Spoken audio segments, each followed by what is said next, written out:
Can you imagine a world where your product can go from ideation to fully functional product within 2 weeks? It's closer than you think.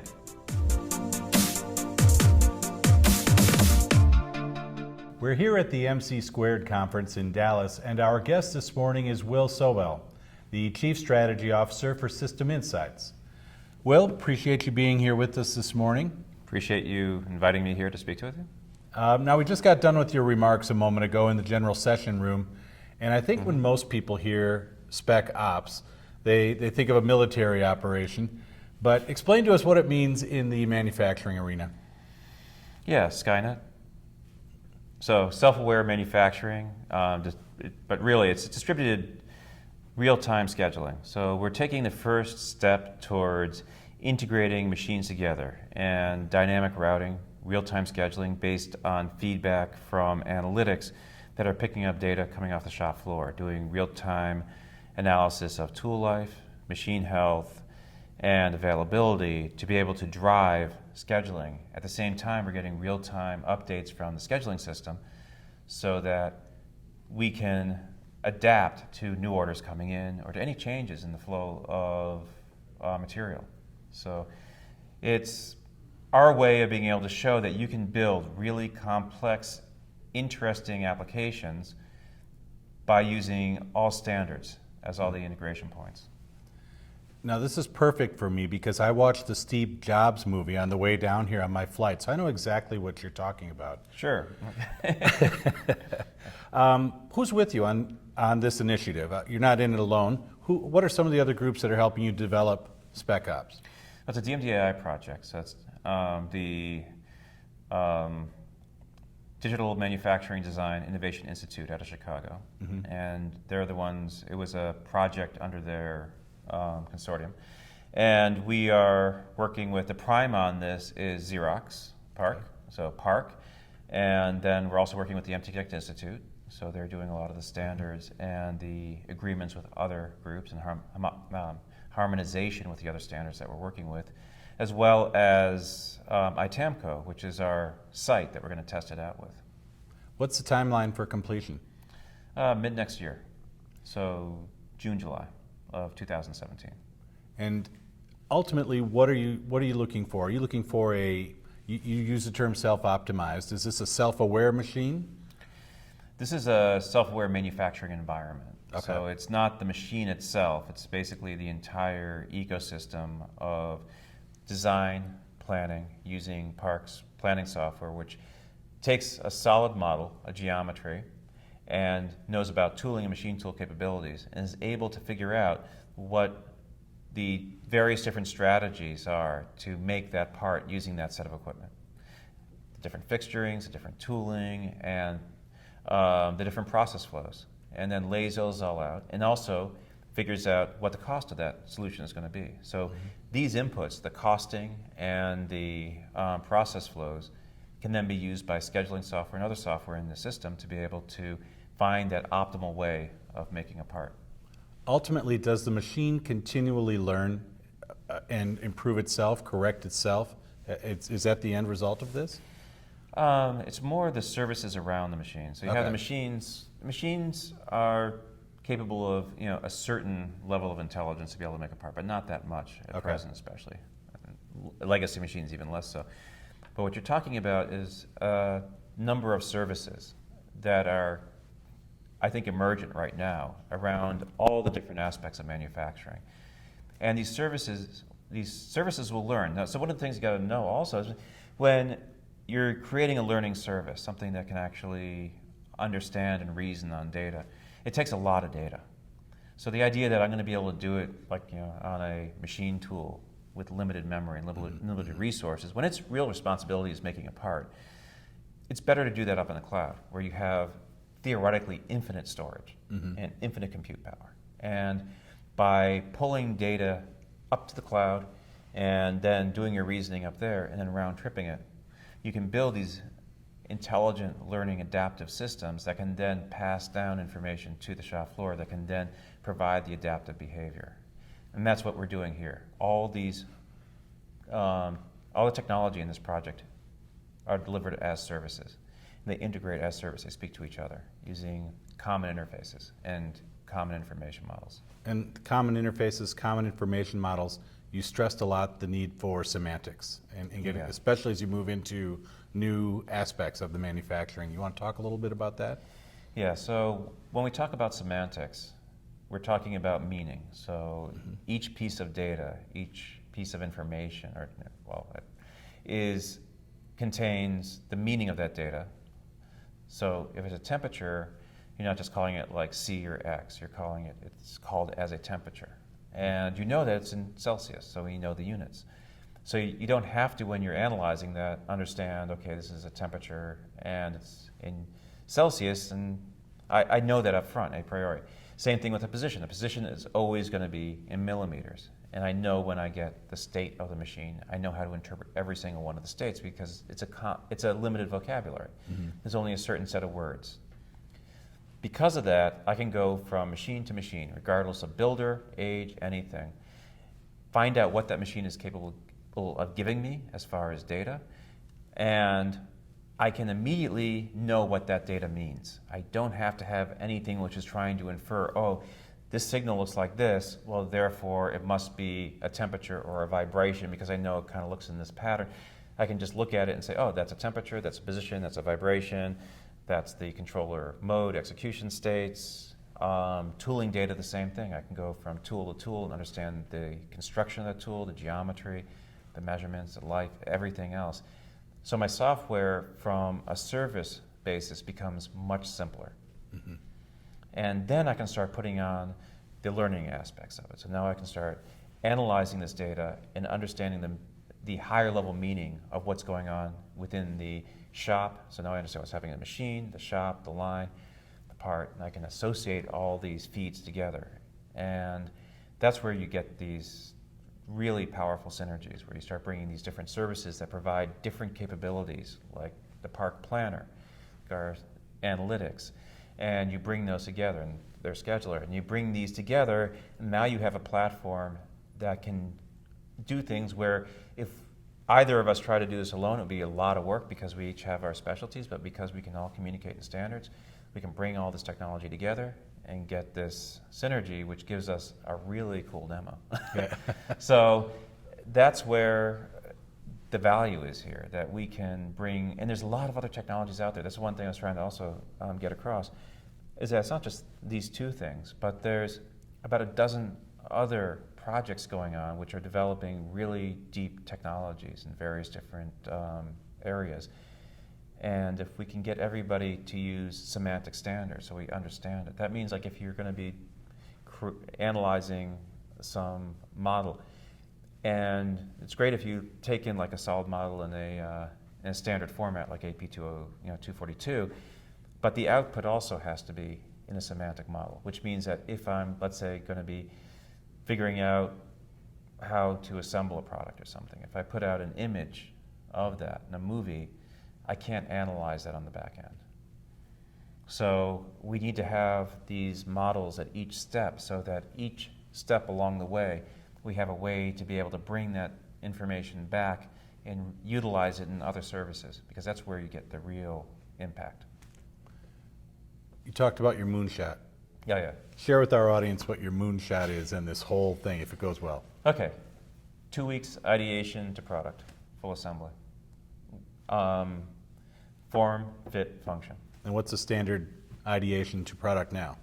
I don't know, years. Yeah. So the idea is bring it down. Think 2 weeks is realistic? I don't know. Yeah, See no reason not to? So this came out of some discussions I had last week I was at the MBE conference over at NIST, and I was talking to some of the design guys, and some of the work that's being done in that domain. And we started to talk, and there's a project going on at NIST for digital thread, and Tom Hedberg gave a number in his talk, which said that they did a 3D model versus a 2D drawing. And he was able to show that the 3D model was 70% more efficient than the 2D drawing.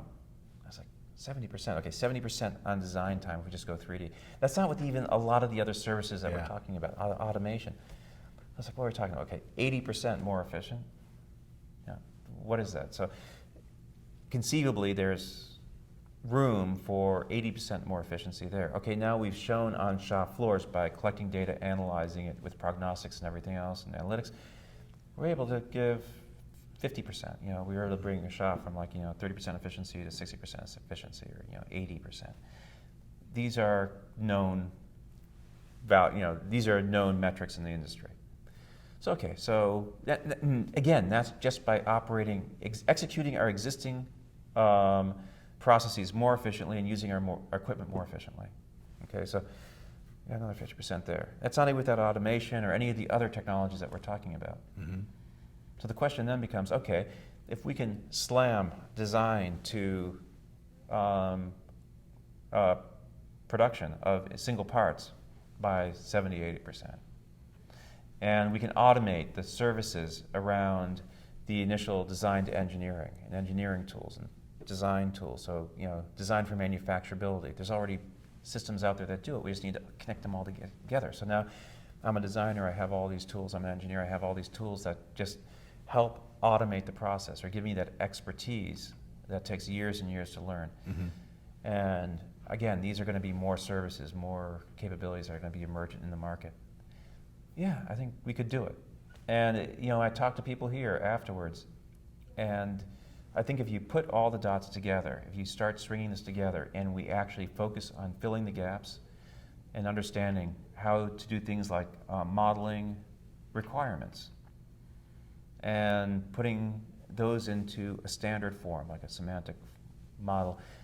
Not everything, we don't have to boil the ocean, but if we do it in a reasoned way where we can hit maybe 80% or maybe even 50%, but we have that first set that give value back, we can then build on it, and I think it will snowball. So it's then doable. we can do it. Let's take a bigger picture, kind of a state of the union. Mm-hmm. Many of our guests may be aware that you've been with MTConnect from the beginning. Yeah. 8-9 years now, I believe. 9 years. So give us your oversight in terms of its evolution, its adoption rate. Where are we in terms of its adoption? How much room is there left to grow? What does the industry know about it? Give us a state of the union about MTConnect. Yeah, so we started 2007. I started I was working over at Cal, and Paul, and at that time, John Bird and a whole bunch of other people came over, and they were talking about, how to meet the challenge that Dave Patterson had posed to them, which was basically, how do we bridge these islands of automation? And he said, develop a standard way to get data from the machines as a first step to being able to then bring in the analytics. Mm-hmm. We were working there. I was working on the RAD Lab, which was reliable adaptive data centers. Similar concepts in a weird way. Data centers have a bunch of machines that are operating, and they were applying machine learning and other techniques to optimizing data center productivity. So, similar domains, but we had data because there were protocols that we could use, like SNMP, which is Simple Network Management Protocol, where you could get data from most of the machines. It's still, it was pretty good. And through various different other standards, you could get data about queue lengths and other things from various different applications, and basically pull that together. And it was a much easier environment. Of course, all these machines were by definition connected, so that also made life easier. So manufacturing, we're dealing with the opposite. Nothing was connected. And when we came into this, there was a feeling that we were just going to fail, because this has been tried time and time again. And the whole feeling was, we got to make a try again, but we're probably not going to make it because nobody else has ever made it, and we're never going to get this industry to be able to adopt and understand the value of data. They just don't get it. And we put a lot of effort into it. We started out actually with a semantic model in the beginning, so we had the meaning built into the model, and I was very adamant about doing that, and the protocol was pub sub. my background is financial systems. So I was looking at this as being basically a store and forward streaming pub sub type protocol. And those characteristics, we had good reception at 2008. But it was interesting, at the IMTS 2008, people came up we had this huge blowout at the Emerging Technology Center.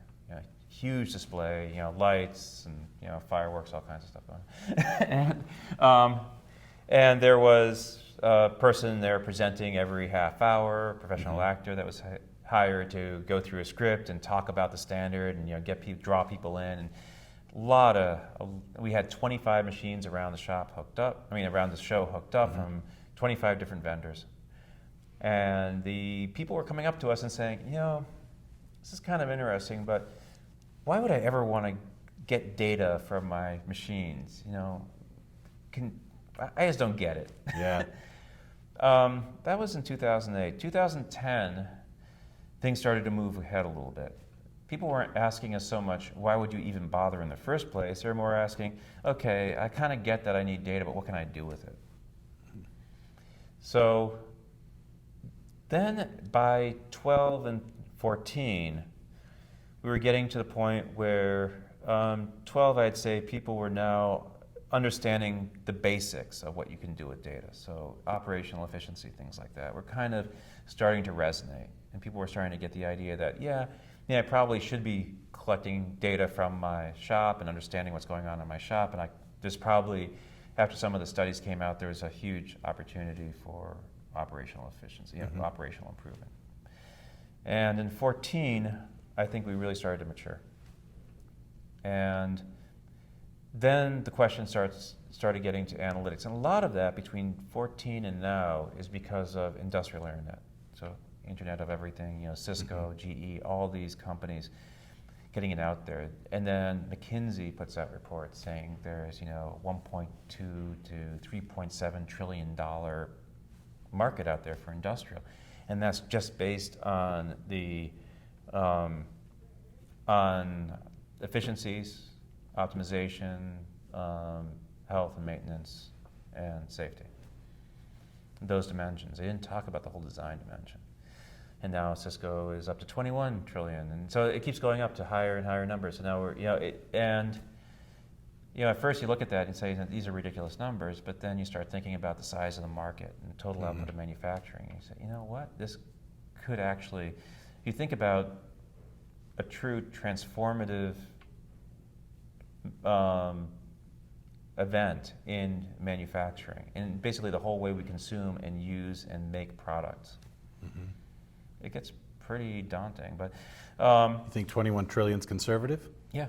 Yeah. Yeah, I think we can actually do better than that, and I think it's going to just keep going up. And I think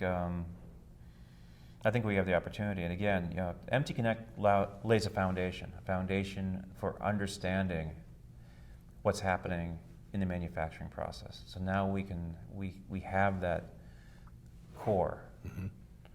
We have the empirical core of what's happening out there in real life. And a lot of models are still based on first principle, but now you're starting to see also the introduction of empirical data, what's observations from the in-process being mixed in. You're starting to see how these systems are now able to evolve beyond where they were and starting to get much more predictive about what's happening in the processes, just emergent technologies. Listen, Will, thank you for being here at the conference. We always appreciate your insight.